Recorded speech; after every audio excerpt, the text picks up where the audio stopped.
Okay, first thing we're going to do is just take this thing apart. We're going to remove the bolts around the housing. Nothing to it. This is a 13 millimeter or 1/2 inch wrench. Once you get all the bolts loose, the next thing we'll do is loosen the collars. Now, I like to loosen them before I take the motor out of the way. That extra weight kind of helps hold it in place. I've got an oil filter wrench, just a channel lock brown. Works really good for this size. Unions, works perfect. So we will knock these both loose, get the one off the front. About got it. Sorry for the terrible video guy here. I didn't realize the camera was in such a terrible spot, but we'll loosen those collars and pull that housing out of the way. Okay, so now we're going to grab the new one and put it in place. The only thing we need to keep, we're going to actually have to keep almost everything off of this old housing. The anchors for the bolts will need to be pulled out. The lid, the pump basket will also need to be pulled out. And I believe the base will also come out. So we'll just start stripping this one down and putting everything on the new one. It does not come with gaskets, so you see me pulling the gasket out there. We'll also pull the one out of the front, put it on, and that's good to go. I'm taking the lid here. Yeah, this will be the basket. Make sure you clean the old one out because you are going to reuse it. Pop it in there. Put the lid on.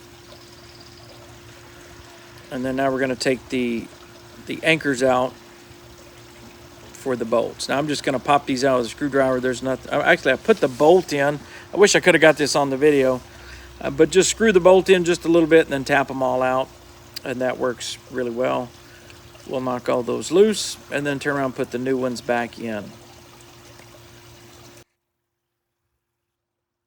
Okay, the two in the corners are a little tough. So I actually put the bolt in there and used the bolt to pull them into place. This worked pretty nice. Let me get everything lined up and then we're ready to put it back together.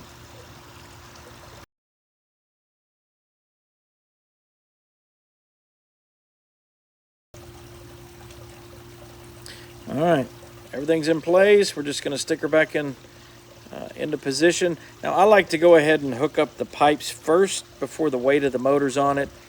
In this case, the motor was probably 1/4 inch off the ground, so it's just easy. You can see me lifting it up there.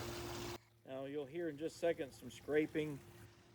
There was some 6-inch tiles the homeowner had, and I used those to prop the motor up or the pump up to get it in the right height. And then I put these under the motor plate, the motor as well, just to get it to the right position, make it easier to stick together.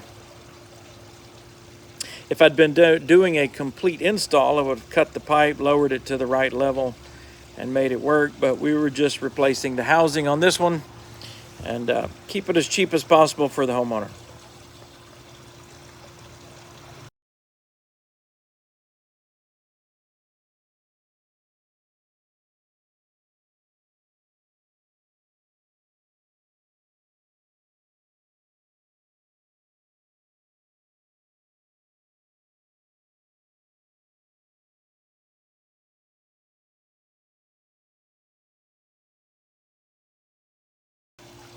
And that's pretty much it. We'll put the bolts in it, tighten them up, and we are back in business. Guys, thanks for watching. I hope you enjoyed this. Hope it helped you. And if you like it, hit that subscribe button, and we'll see you in the next one.